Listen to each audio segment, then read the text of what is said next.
Sabe aquela sensação de segurança quando a gente manda um e-mail? Clicou em enviar e pronto, tá resolvido. E privado. Mas será que é assim mesmo? A verdade é que a privacidade digital que a gente acha que tem e a que a gente realmente tem são duas coisas bem diferentes. E é sobre essa diferença gigantesca que vamos conversar hoje. E para a gente começar a entender isso, vamos fazer uma comparação bem simples, uma coisa do dia a dia, mandar uma mensagem. Só que, de um lado, a gente tem o jeito antigo, com uma carta de papel, e do outro, o jeito moderno, com o e-mail. Parece parecido, né? Mas a diferença na privacidade, essa é brutal. Olha só que contraste. É gritante, né? Uma carta de papel, ela tá ali fechadinha no envelope, ninguém vê o que tá dentro. Se alguém tentar abrir, vai rasgar, vai deixar marca. É a prova de violação, basicamente. Agora, o e-mail. Pensa num cartão postal. Todo mundo que pega nele no caminho pode ler. Ele viaja totalmente exposto pela internet, de servidor em servidor, é super fácil de alguém interceptar, copiar ou até alterar. E anonimato, quase impossível, ele sempre está ligado a quem mandou. Tá, mas viajar pela internet, o que isso quer dizer na prática? A gente imagina que o e-mail vai tipo uma flecha, direto de um computador para o outro. Mas não é bem assim. Na verdade, é uma verdadeira odisseia, uma viagem cheia de escalas. Vamos pegar o exemplo da Janet mandando um e-mail para o Scott. Primeiro, sai do computador dela. Aí passa pelo servidor da empresa onde ela trabalha. Depois, vai para o provedor de internet dela. Daí, viaja até o provedor do Scott, que entrega para o servidor de e-mail dele, para depois chegar no computador do Scott. Contou aí? São pelo menos 4 intermediários. E o ponto-chave é que, em cada uma dessas paradas, o e-mail pode ser lido, copiado, arquivado, e nem a Janet nem o Scott vão ficar sabendo. E isso nos joga na cara uma verdade bem desconfortável, principalmente para quem usa e-mail corporativo. A regra é clara, e muitas vezes está lá, bem escondidinha naquele contrato que ninguém lê. Não se deve ter nenhuma expectativa de privacidade. É isso, está escrito. No ambiente de trabalho, privacidade digital simplesmente não é algo garantido. É quase como se a gente abrisse mão dela ao logar. Ok, então o e-mail não é seguro. Mas o problema não para por aí não. A nossa privacidade está sendo corroída de outro jeito, um jeito bem mais físico. A mesma tecnologia que a gente usa para se conectar também está sendo usada para rastrear nossos passos no mundo real. E o pior, na maioria das vezes, a gente nem faz ideia de que isso está acontecendo. São os tais rastreadores invisíveis. E o nome dessa mágica, ou desse pesadelo, dependendo do ponto de vista, é RFID, Identificação por Radiofrequência. Imagina assim, chips minúsculos, minúsculos mesmo, às vezes do tamanho de um grãozinho de areia.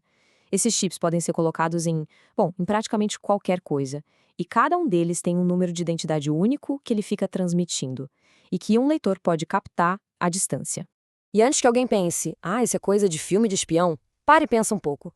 Sabe o cartão do ônibus ou do metrô? RFD. O passaporte novo com o chip? RFD. O crachá da empresa?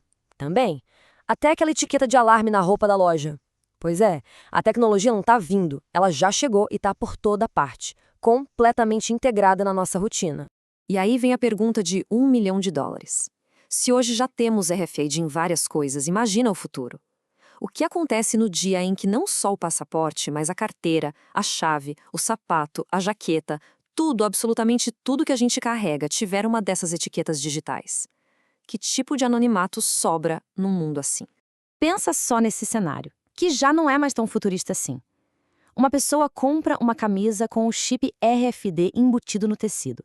Sem que ela saiba, toda vez que ela passa perto de um leitor na entrada de uma loja, num prédio, numa estação de metrô, a presença dela é registrada. Um registro aqui, outro ali. No fim do dia, esses dados formam um mapa completo da rotina dessa pessoa.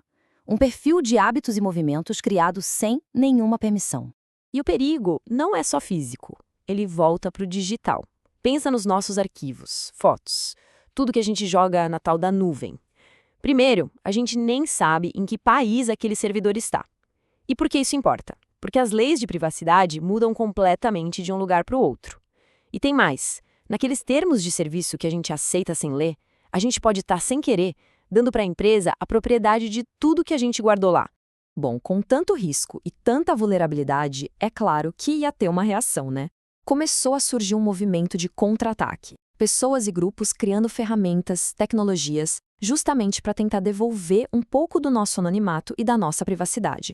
É uma verdadeira luta que está acontecendo agora mesmo no mundo digital. Um exemplo bem legal disso são os sistemas de remailers. A ideia por trás é simplesmente genial. Imagina que a sua mensagem é o miolo de uma cebola. Antes de enviar, ela é embrulhada em várias camadas de criptografia. Cada servidor por onde a mensagem passa só tem a chave para tirar uma camada. Ele tira a camada dele e descobre qual é o próximo destino. O resultado? Ninguém no meio do caminho sabe, ao mesmo tempo, quem mandou a mensagem e para quem ela vai chegar. A trilha se perde.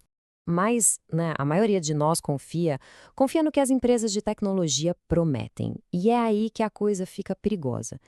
Porque nem sempre a promessa é real. Vamos ver um caso bem famoso que serve de lição para todo mundo. Todo mundo deve lembrar do Snapchat e da grande promessa deles. Mande uma foto e ela desaparece para sempre. Parecia ótimo, né? Só que não. Em 2014, o governo americano descobriu a verdade. As mensagens que sumiam podiam ser salvas facilmente com outros aplicativos. E a empresa que dizia não coletar informações sensíveis, na verdade, ela transmitia a localização das pessoas e copiava a lista de contatos inteira do celular. A lição aqui é bem clara. Promessa de empresa de tecnologia é bom ter um pé atrás. Sempre. Então a gente viu os problemas, as vulnerabilidades e viu também que existe uma briga para tentar se proteger. Mas, no fim das contas, para onde a gente está indo? Qual vai ser o futuro da privacidade no mundo que parece cada vez mais desenhado para observar cada passo que a gente dá? A ideia mais importante que fica de tudo isso é a seguinte: privacidade não é o padrão. Ela não vem de fábrica. Se a gente não exigir, se a gente não planejar e, principalmente, se ela não for pensada desde o começo na criação de um produto, ela simplesmente não vai existir. Não dá para ser um remendo colocado no final. E tudo isso deságua numa pergunta fundamental que vai moldar o nosso futuro. Hoje, a tecnologia permite fazer coisas que há pouco tempo eram impensáveis. A questão deixou de ser se a gente consegue fazer isso. A gente sabe que consegue. A verdadeira pergunta agora é: a gente deveria? E essa é uma resposta que, de um jeito ou de outro, todos nós vamos ter que ajudar a construir.